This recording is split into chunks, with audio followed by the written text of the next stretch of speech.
Hello, Kilukkam ബ്ലോഗിൻ്റെ പുതിയൊരു വീഡിയോയിലേക്ക് സ്വാഗതം. നമ്മുടെ ഉത്രാടക്കളത്തിൽ നിന്ന് തുടങ്ങാമെന്ന് വിചാരിച്ചു.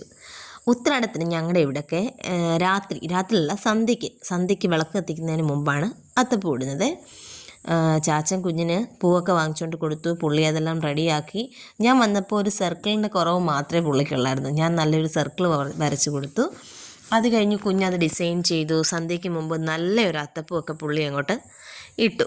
മഴയൊന്നും വരാതിരിക്കാൻ ഞങ്ങൾ നല്ല സജ്ജീകരണമൊക്കെ ചെയ്തായിരുന്നു വെച്ചേ. അവിടെ ഒരു ഹാപ്പി ഓണവും കൂടി ഇരിക്കട്ടോ. എന്തായാലും കുഞ്ഞു പൂക്കളം ഇട്ടല്ലേ ഇരിക്കട്ടെ. എൻ്റെ ഫോട്ടോ ഇവിടെ. പിന്നീട് നമ്മൾ വെജിറ്റബിൾസ് ഒക്കെ അരിഞ്ഞ് വെക്കുവാണേ. തലേന്ന് രാത്രിയിലേ ഞാൻ എല്ലാം അരിഞ്ഞ് വെക്കും. തോരനും അവിയലിനും സാമ്പാറിനും ഉള്ളതൊക്കെ അരിഞ്ഞ് വെച്ചേക്കുവേ. അതിങ്ങനെ വെക്കുന്നതിൻ്റെ ഉദ്ദേശം എന്ന് പറഞ്ഞാൽ നമ്മളെ ജോലി കുറച്ചും കൂടി എളുപ്പമാകാൻ വേണ്ടിയാണ്. പിറ്റേന്ന് രാവിലെ കറികളൊക്കെ വെക്കത്തുള്ളൂ. തലേന്ന് നമ്മൾ തൊടുകറികളെല്ലാം തലേന്ന് തന്നെ എന്ന് പറഞ്ഞാൽ ഉത്രാടത്തിൻ്റെ അന്ന് സന്ധ്യയ്ക്ക് തന്നെ അതൊക്കെ ചെയ്തു വെക്കുവേ. ഇത് തിരുവോണത്തിൻ്റെ അന്ന് രാവിലെ ചെയ്ത കാര്യമാണ് ഈ അവിയലും ഒക്കെ കാണിക്കുന്നത്. ഉത്രാടത്തിൻ്റെ അന്ന് നമ്മൾ ചെയ്ത കാര്യങ്ങളിൽ നമ്മൾ നേരത്തെ വീഡിയോ ഇട്ടിട്ടുള്ള ഒരു വിഭവങ്ങളും നമ്മൾ ഡീറ്റെയിൽഡ് ആയിട്ട് ചെയ്യുന്നില്ല. അപ്പോൾ രാവിലെ അവിയൽ തയ്യാറായി. പിന്നീട് നമ്മൾ വെക്കുന്നത് എന്താണെന്ന് അറിയാമോ? സാമ്പാർ. രാവിലെ മിക്ക കേരളീയരുടെ വീട്ടിലും ഇഡലിയും സാമ്പാറും തന്നെ ആവാനാണ് സാധ്യത.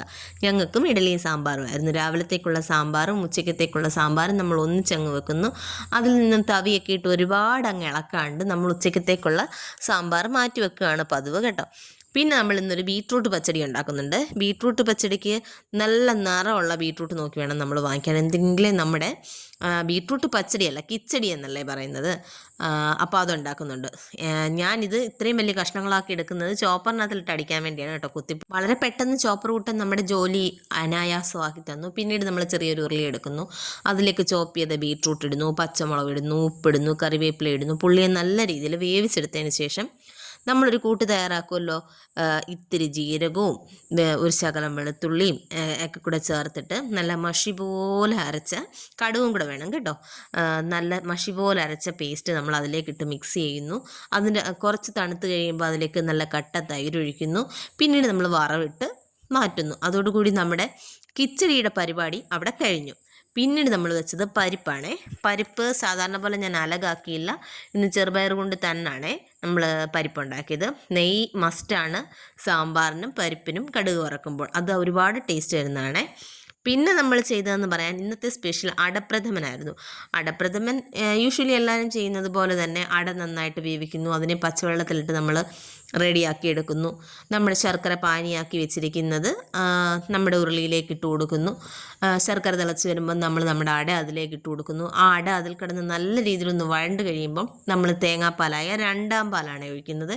ഈ രണ്ടാം പാലിനകത്ത് കിടന്ന് ഇത് നല്ല രീതിയിൽ കുറുകി വെന്തെന്ന് പറയുന്നില്ല. അട നമ്മൾ ആദ്യം വേവിക്കുന്ന വേവേ വരത്തുള്ളൂ. കാരണം എന്ന് പറഞ്ഞു കഴിഞ്ഞാൽ അടയ്ക്ക് ശർക്കരയിൽ ഇട്ട് കഴിഞ്ഞാൽ പിന്നീട് വേവില്ല. ഞാൻ പിന്നെ കുറച്ച് ചൗവരി കൂടെ വേവിച്ച് അതിനകത്ത് ചേർക്കുന്നുണ്ട്. പിന്നെ നമ്മൾ ഏലക്കായും ഒരു സ്പൂണ് ചുക്ക് പൊടിയുമാണ് ചേർക്കുന്നത്. ലാസ്റ്റായിട്ട് നമ്മൾ ഒന്നാം പാലും കൂടി ഒഴിക്കുന്നു, ഇറക്കുന്നു. ഒന്നാം പാൽ ഒഴിച്ചു കഴിഞ്ഞാൽ പിന്നീട് നമ്മൾ തിളപ്പിക്കാൻ പാടില്ല. പിന്നീട് നമ്മൾ പായസത്തിലേക്കുള്ള വറവാണ് ഇടുന്നത്. അണ്ടിപ്പരിപ്പും മുന്തിരിങ്ങായും നല്ല രീതിയിൽ നെയ്ക്കകത്ത് റോസ്റ്റ് ചെയ്ത് ചേർക്കുന്നതോടുകൂടി നമ്മുടെ പ്രഥമൻ റെഡിയായി. പ്രഥമൻ ഇരിക്കും തോറും കുറുകുന്ന സാധനമാണ്. അങ്ങനെ സദ്യക്കുള്ള എല്ലാ സാധനങ്ങളും അണിനിരന്നു എന്ന് പറയാം. ഉപ്പേരി, ഇഞ്ചിക്കറി, നാരങ്ങ അച്ചാർ, കടുമാങ്ങ അച്ചാർ, നല്ല ക്യാബേജ് തോരന്, നമ്മുടെ കിച്ചടി, പച്ചടി. ഞാൻ പൈനാപ്പിൾ പച്ചടിയാണ് വെച്ചത്. നല്ല മധുരപ്പച്ചടി, ഭയങ്കര ടേസ്റ്റി ആയിരുന്നു. പിന്നീട് നമ്മുടെ പൈനാപ്പിൾ തന്നെ ഇട്ട പുളിശ്ശേരി, നല്ല പരിപ്പ്, അതുപോലെ പപ്പടം.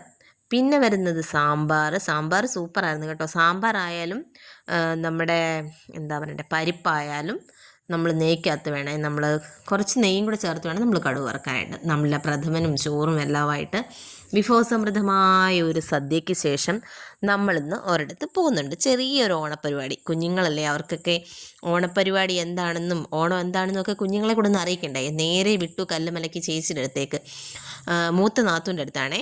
അവിടെ ചേട്ടൻ്റെ വീടെന്ന് പറഞ്ഞാൽ അവർ ഒരുപാട് സഹോദരങ്ങളുണ്ട്. 3-4 ചേച്ചിമാരും 3-4 ബ്രദേഴ്സും ഒക്കെയുള്ളൊരു ഫാമിലിയാണേ. ഇപ്പോൾ ഈ കാണുന്നത് ചേച്ചിമാരും കുട്ടികളും ഒക്കെ മാത്രമേ ഉള്ളൂ. ചേട്ടന്മാരൊക്കെ പ്രവാസികളാണ്. പിന്നെ കുറച്ച് മെമ്പേഴ്സ് കുറവാണ്. ഞങ്ങളവിടെ ചെന്നപ്പോഴത്തേക്കും പരിപാടികളൊക്കെ തുടങ്ങിയിരുന്നു. കസേരകളിയൊക്കെ കഴിഞ്ഞിരുന്നു. പിന്നീട് ചെറിയൊരു വടംവലിയിൽ നമ്മളൊന്ന് ചേർന്നു. വടംവലിക്ക് ശേഷം സുന്ദരിക്ക് പൊട്ടുകുത്തലും കാര്യങ്ങളും ഒക്കെ ഉണ്ടായിരുന്നു. വടംവലിയിൽ ഞങ്ങളുടെ ടീമാണ് ജയിച്ചത്. പിന്നീട് എന്താണ് കുഞ്ഞുങ്ങൾക്ക് ഓണമെന്ന് പറഞ്ഞു കഴിഞ്ഞാൽ അവരുടെ ഇഷ്ടങ്ങളൊക്കെ നമ്മളൊന്ന് സാധിച്ചു കൊടുക്കണ്ടായോ? കുഞ്ഞുങ്ങളെ നമ്മളിതുപോലൊക്കെ ഒന്ന് എൻ്റർടൈൻ ചെയ്യിപ്പിക്കാനും എടുക്കാനും അവരുടെ മൈൻഡൊക്കെ ഒന്ന് ഫ്രഷ് ആക്കാനും ഒക്കെ ഇത്തരം നല്ല നല്ല മുഹൂർത്തങ്ങൾ നമ്മൾ കണ്ടെത്തുന്നത് വളരെയധികം നല്ലതാണ്. ഇങ്ങനെയൊന്നും ചെയ്യാത്തവരാണെന്നുണ്ടെങ്കിൽ നമുക്ക് ഇതിനൊക്കെ ഉള്ള സമയം നമ്മുടെ ലൈഫിൽ കിട്ടുന്നത് ഈ ഓണത്തിനൊക്കെയാണ് കേട്ടോ. കാരണം എല്ലാവരും ഒന്ന് ഒന്നിച്ച് കൂടാനും എടുക്കാനും ഒക്കെ എടുക്കുന്ന ഒരു സമയം മാക്സിമം ഉപയോഗിക്കുകയും നമ്മുടെ മക്കളെ ഈ രീതിയിലൊക്കെ എൻ്റർടൈൻ ചെയ്യുകയൊക്കെ ചെയ്യണം കേട്ടോ. ഈ കാണുന്നത് പഞ്ചായത്ത് വഴിയല്ല, ഞാൻ പറഞ്ഞില്ലേ ചേട്ടൻ്റെ ബ്രദേഴ്സ് എല്ലാം അവരിങ്ങനെ നിരയായിട്ട് താമസിക്കുകയാണ്. അപ്പോൾ അതിൻ്റെ ഇടയ്ക്കൂടെ ഉള്ള ടാർ റോഡ് അവർ തന്നെ ചെയ്തതാണ്. അതാണ് പച്ച അഡ്രസ്സ് ഇട്ടാണ് സുഗന്ധി ചേച്ചി നവിമോൻ ഇരിപ്പുണ്ട്. അവിടെയും നല്ലൊരു പൂക്കളം അവരിട്ടിട്ടുണ്ട്. ഇതാണ് നമ്മുടെ ശിവാനിയുടെ ബർത്ത്ഡേയുടെ വ്ളോഗൊക്കെ നമ്മൾ ചെയ്തിട്ടുണ്ടായിരുന്നു. അന്ന് ഈ എല്ലാ മെമ്പേഴ്സും ഇല്ലായിരുന്നു. ചേച്ചിയുടെ നാത്തൂമാരുടെ മക്കളും ചേട്ടന്മാരുടെ മക്കളും ഒക്കെയാണ് ആ കാണുന്ന കുട്ടികളൊക്കെ. കുഞ്ഞു മക്കളെന്ന് പറഞ്ഞാൽ ചേച്ചിയുടെ നാത്തൂൻ്റെ മക്കളാണ് കുഞ്ഞു മക്കൾ.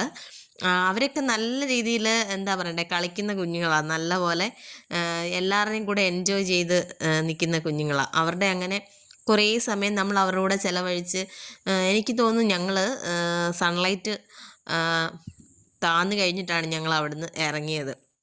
പിന്നെ ഇവരെ എല്ലാം കൂടെ നമ്മൾ നിർത്തി ഒരു ഫോട്ടോയും ഒക്കെ ലാസ്റ്റ് എടുത്ത് എപ്പോഴും കിട്ടുന്നതല്ലല്ലോ ഇങ്ങനെ ചില നിമിഷങ്ങൾ. ആ നിമിഷങ്ങളൊക്കെ നമ്മൾ ഒന്ന് ക്യാപ്ചർ ചെയ്ത് വെക്കുന്നത് എപ്പോഴും നമുക്ക് ആ ഒരു ഫോട്ടോ കാണുന്നതിലൂടെ ആയിരിക്കും ചിലപ്പോൾ നമ്മുടെ ആ ഒരു സന്തോഷമൊക്കെ വരുന്നത്. അവരിങ്ങെത്തി. കുടുംബം ഇമ്പമുള്ള കുടുംബമെന്ന് ഞാൻ പലപ്പോഴും പറഞ്ഞിട്ടുണ്ട്. ഓരോ കുടുംബവും ഇങ്ങനെ ആവണം. നമ്മുടെ ഈ ചെറിയ വീഡിയോ ഇഷ്ടമായെങ്കിൽ ലൈക്ക് ചെയ്യാനും ഷെയർ ചെയ്യാനും സബ്സ്ക്രൈബ് ചെയ്യാനും മറന്നു പോകരുത്. അപ്പോൾ ഓക്കെ, ബൈ.